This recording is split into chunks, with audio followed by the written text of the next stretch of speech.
it's alright. Riding around in the breeze, well, it's alright. If you live the life you please, well, it's alright. Doing the best you can, well, it's alright. As long as you lend a hand. You can sit around and wait for the phone to ring, waiting for someone to tell you everything. Sit around and wonder what tomorrow will bring. Maybe a diamond ring. Well, it's alright, even if they say you're wrong. Well, it's alright. Sometimes you gotta be strong. Hello everybody, welcome once again to another edition of Quick Trivia with Mike.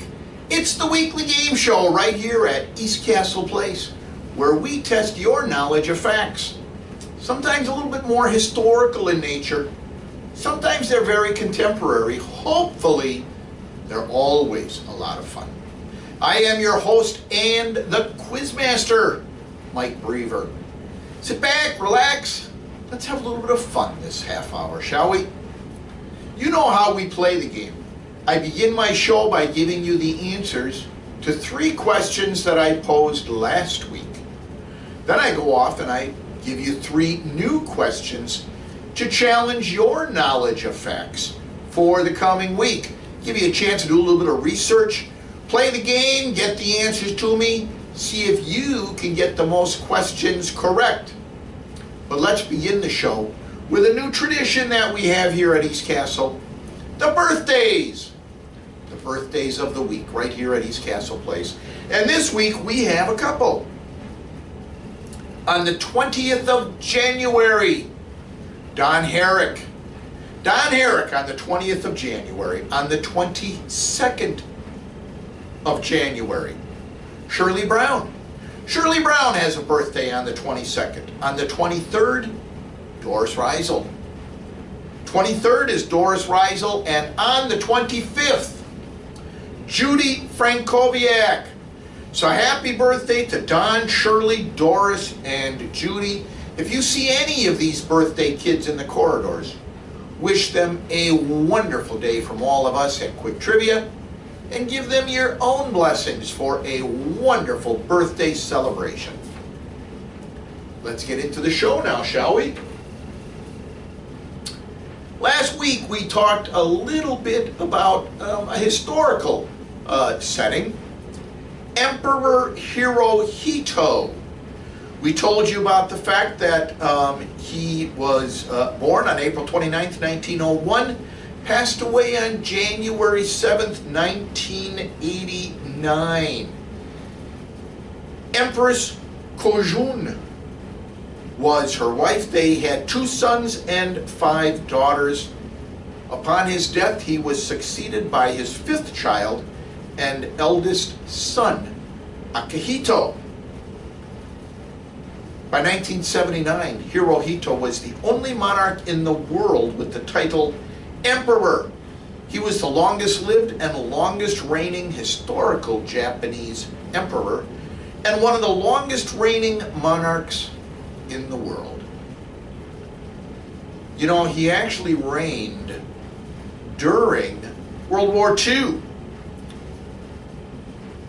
Arguably the most catastrophic event brought about by humans in the history of mankind.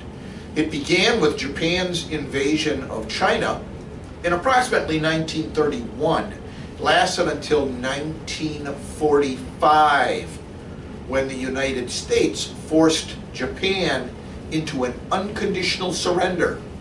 We'd already pushed our way across the Pacific, and we were approaching the Japanese homeland when we dropped 2 atomic bombs, one on Hiroshima and one on Nagasaki. That convinced the Japanese that it was time for an unconditional surrender. World War II led to approximately 60 million deaths. 60 million people died as a result of World War II. I asked you, kind of ironically, Emperor Hirohito posthumously was known as Emperor Showa. Emperor Showa, the 124th Emperor of Japan. And I asked you, what was the irony of Hirohito being known as Emperor Showa? Well, the literal translation from the Japanese, Emperor Showa, is enlightened peace. That was the answer to question number 1. Japan ushered in an era of unconditional carnage in the world. They actually struck the first blow in China, led to 60 million deaths, and yet Hirohito was known as enlightened peace. Quite an irony, I think. A second question. Continuing in the vein of talking about kings and monarchs and things like that, we talked a little bit about the history of monarchs around the world. You now know a little bit about the Japanese emperor. Europe had their own. We talked about the fact that the age of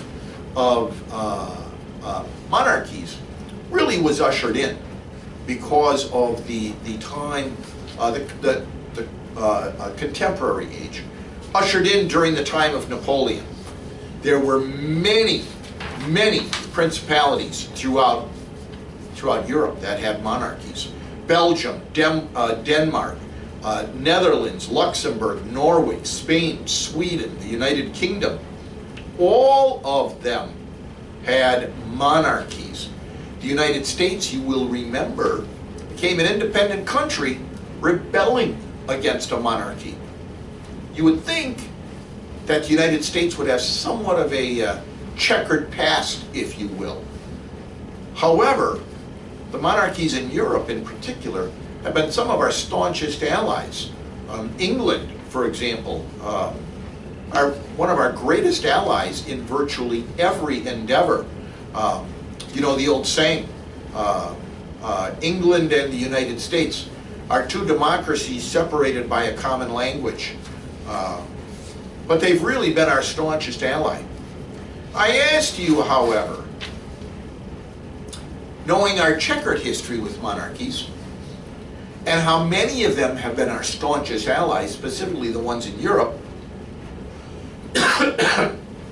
who was the first queen to actually visit the United States?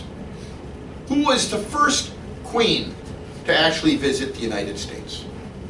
The answer was Emma, Queen Emma, born January 2nd, 1836, passed away in 1885. Queen Emma was Queen of the Sandwich Islands from 1855 to 1863. Sandwich Islands are now known as Hawaii.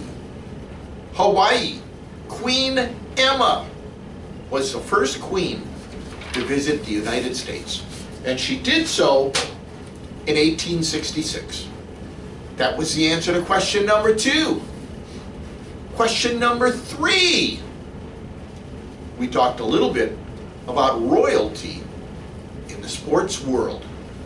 Talked about the clown princes of basketball, the Harlem Globetrotters, started in 1927, created by Abe Saperstein.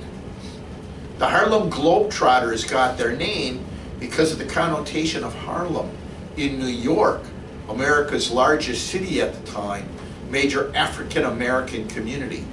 Over the years, the Harlem Globetrotters have played 26,000 exhibition games in 124 countries. Their typical foil in all of this is the Washington Generals, and now, of course, it's the New York Nationals.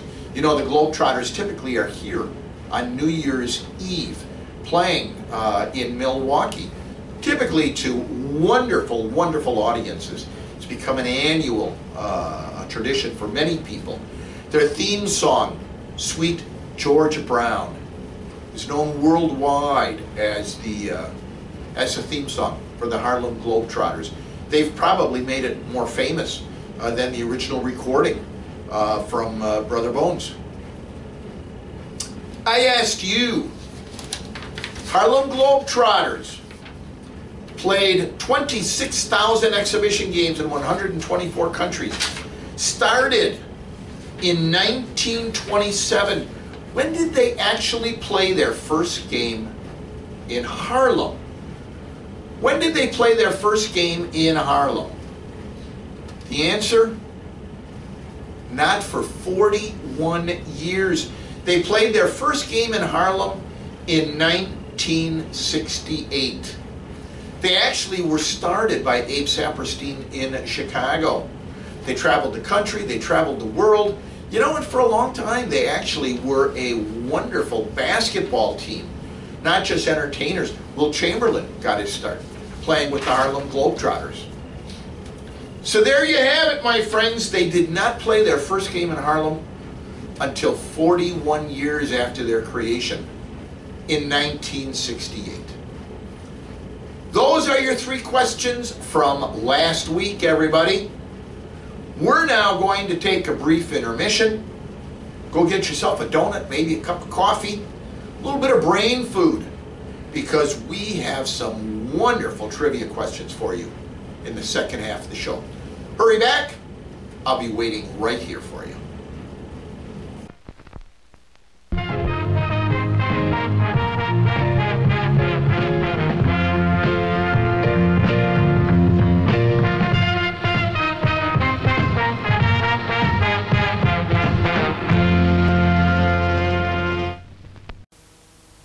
You know, it happened right here 20 years ago.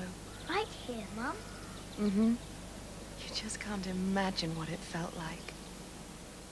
I'd like to buy the world a home and furnish it with love. Grow apple trees and honey bees and snow white turtle doves. I'd like to teach the world to sing. Stop it. The feeling you get from a Coca-Cola can't beat the feeling. I'd like to teach the world to sing. The feeling you get from a Coca-Cola. I'd like to buy the world a Coca-Cola. Can't beat the real thing. Oh, can't top it. No, you can't stop it. That song the whole world singing. Can't beat the feeling.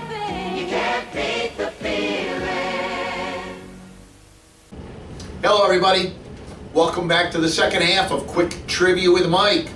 We've already given you the 3 answers to our questions from last week. Let's take a look at 3 brand new questions for the coming week, shall we? I think you're going to have a lot of fun with them. We're going to stay on the topic of basketball.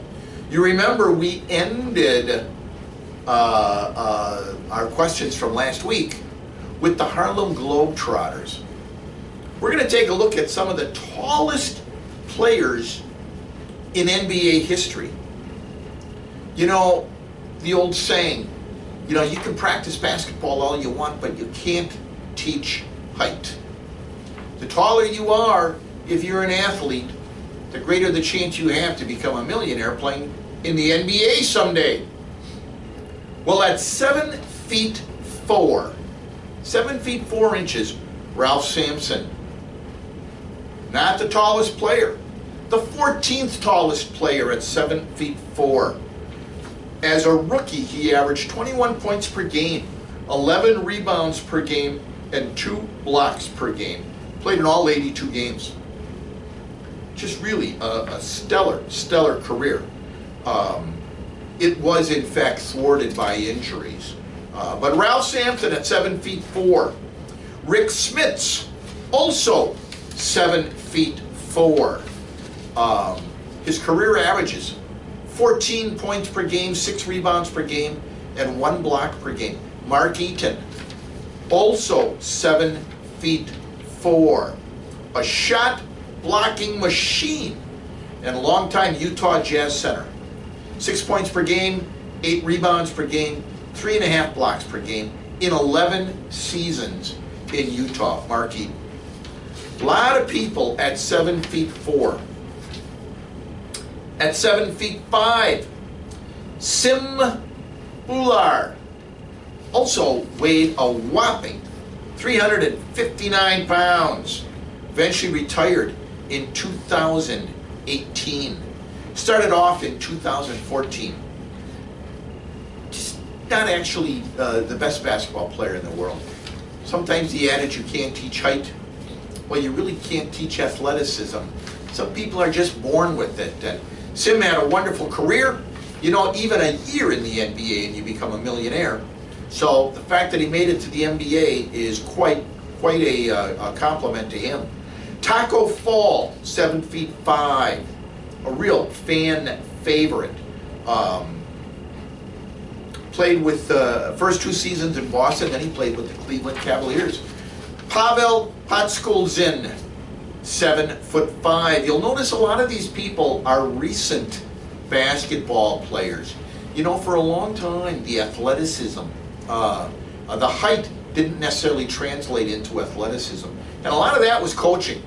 But coaching for the last 30 years has really advanced, and these tall players really become a force in their own right. Yao Ming at 7'6". Yao Ming at 7'6". Broke in the 06-07 season. 25 points per game, 9.4 rebounds, 2 assists per game. Tallest player to ever play in the NBA All-Star game. Manute Bol, 7'7". Manute Bol only weighed 200 pounds. Really, for a 7'7" frame, 200 pounds. That's a string bean. Not a very strong player in his day. Only 3.7 points per game, 6 rebounds, and 5 blocked shots per game. He actually has a nephew now, playing with the Milwaukee Panthers. 7'2" player, playing with the Milwaukee Panthers. Tallest player ever to play in the NBA, at 7'7" tall, George Murison. George is actually tied with Manute Bol, but he takes the #1 spot because of his size, which was 315 pounds. Morison's career was cut short by injuries and health issues. A lot of times, incredibly tall people experience this. So there you have it. Tallest players in the NBA go all the way up to 7'7".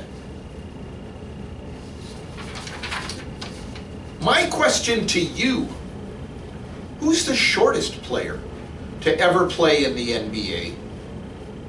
And how tall was he? I'll give you a hint. It's not some fly-by-night player. Played 14 seasons. Played 14 seasons. Who is the shortest player to ever play in the NBA, and how tall was he? That, my friends, is question #1. Question #2. Moving on, we're going to take a little bit of a look at some television history. You know, from my years at the Milwaukee PBS affiliate, Milwaukee Public Television, I really love looking at some of these television questions. This one also has a crossover into religion. We're going to take a look at Pat Robertson. Pat Robertson, founder of the 700 Club. 700 Club is still actually seen on television today. Marion Gordon, known as Pat Robertson, born March 22nd, 1930. He's actually still with us today. Media mogul, televangelist, political commentator, former Republican presidential candidate, and a Southern Baptist minister. He advocates an extremely conservative Christian ideology. And of course his activities in Republican politics. He's associated with the charismatic movement within Protestant evangelicalism. He serves as a chancellor and CEO of Regent University and chairman of the Christian Broadcasting Network, CBN, which hosts the 700 Club. Up until 2021, this past year, he actually appeared daily. He still appears, but he's not a daily commentator on the show anymore. His career in television and evangelism spanned 5 decades. Founder of many, many organizations: CBN, International Family Entertainment, Family Channel, Regent University, the American Center for Law and Justice, just to name a few. Many, many more. He's the son of a United States Senator, A. Willis Robertson. And again, he ran for president in 1988. He really took off with his career in Christian broadcasting when he started a telethon. And he asked 700 viewers, hence the name the 700 Club. He asked 700 viewers to pledge, this was in 1963, to make a monthly pledge to sustain the operations of CBN. And from those 700, in 1966, he formed the 700 Club. He asked 700 people to make a specific donation on a monthly basis in 1963 to sustain the broadcast efforts of CBN. My question to you: how much money did Pat Robertson ask 700 people to donate on a monthly basis in 1963 to keep the Christian Broadcasting Network alive? That's question number 2. Question number 3. I'm going to take a look at another historical figure. Henry Ford, going back in time. Born July 30th, 1863, passed away April 7th, 1947. American industrialist, a business magnate, founder of the Ford Motor Company. I mean, some people think he invented the car. He did not. He did not. In fact, he actually worked for Thomas Edison for a long time. And although he fancied himself an engineer, he really did not have an engineering degree. How Henry Ford made his name was not in inventing the car. Henry Ford made his name in inventing a way to make the car. His first car that really put him on the map was the Model T.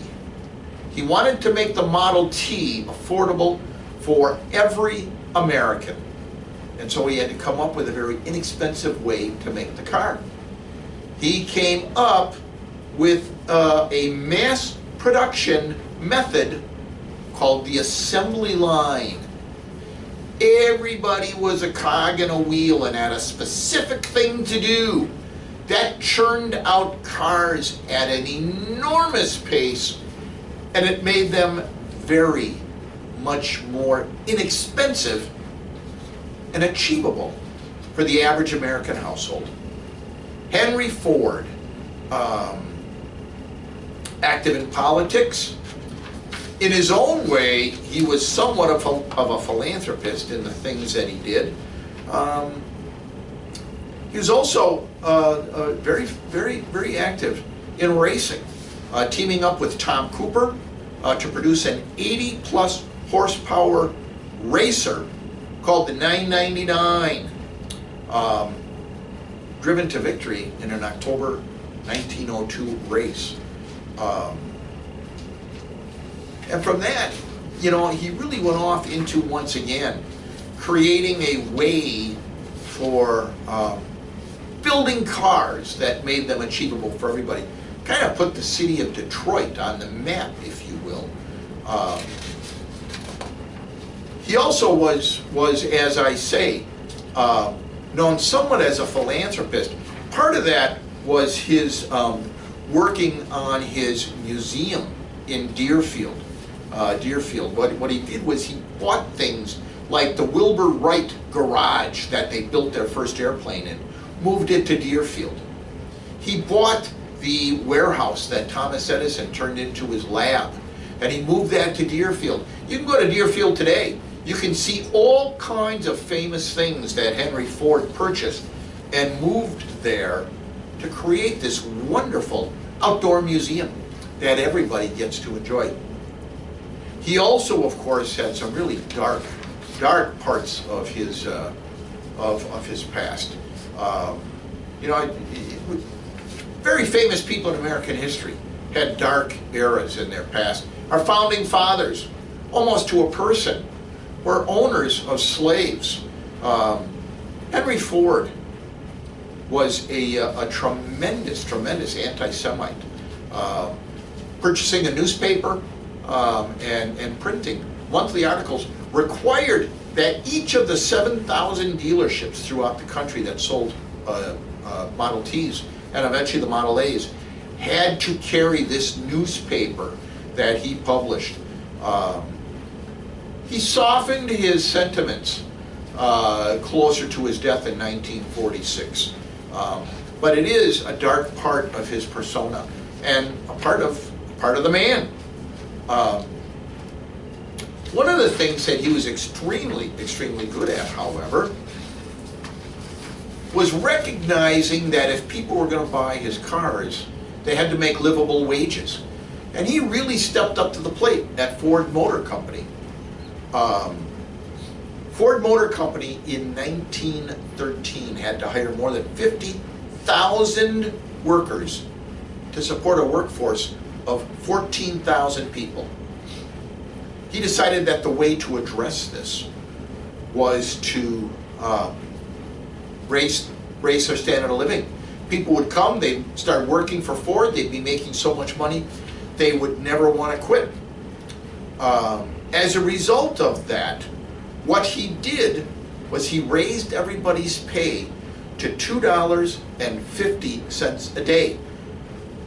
But if they met company requirements, they would get a bonus of an additional $2.50, making their actual pay $5 a day. Now, $5 a day really doesn't seem like much, but $5 a day in today's economy is $140. $140 a day equates to $700 a week. $700 a week equates to over $35,000 a year. Not a bad salary, considering this was 1914. Henry Ford, however, wanted to make sure that his workforce lived up to several societal standards. He wanted his workforce to pledge that they would all do 6 things. 6 things. One of which was that they would keep their homes clean. A second was that they would not physically abuse their families. So he had 6 things that each of his employees had to pledge to in order to qualify for the $250 salary up to $5 per day salary. 2 of them were he could not abuse his family and the worker had to keep a clean home. What were the other 4? What were the other 4 things that a worker of Henry Ford had to pledge in order to earn this magnanimous salary? There you have it, everybody. That's our show for this week. I hope you had a good time with it. If you want to play along, all you have to do to find out if you've got the right answers before next week is get your answers to me by noon on Monday. You can call me at 963-8425. You can email me at mbrever@eastcastleplace.com. You can write your answers on a slip of paper, put them under my door. You could also open up the door, put them on my conference table. Or you could stop at the concierge downstairs, ask them to put it in my mailbox, and I'll get it on Monday when I come in. First person to get all 3 questions correct can be the champion for the week. There you have it, folks. I'd like to thank you for spending the last half hour with me as well. I hope you had a good time. I know I did. I'd like to thank the president of ECTV, Tyler Gudex. I'd like to thank my producer and cameraman, Scott McFerrin. We're looking for someone to be the new artistic director for Quick Trivia. You know, Cooper Ledvin has gone off to a new position here at East Castle. He's in marketing now. So I don't know that he's fulfilling his duties as artistic director. I'll let you know how that's going to work out. Maybe on next week's show I'll have an update for you. You know, our 100th episode is coming up in about a month. Stay tuned, we're going to have a lot of fun things to do for that show. As always, I am your host and the Quizmaster. Thanks for tuning in. I hope to see you all again next week. And until then, remember the famous words of Betty White. Get 8 hours of beauty sleep every night. And if you're ugly, get 9. So long, everybody. Well, it's all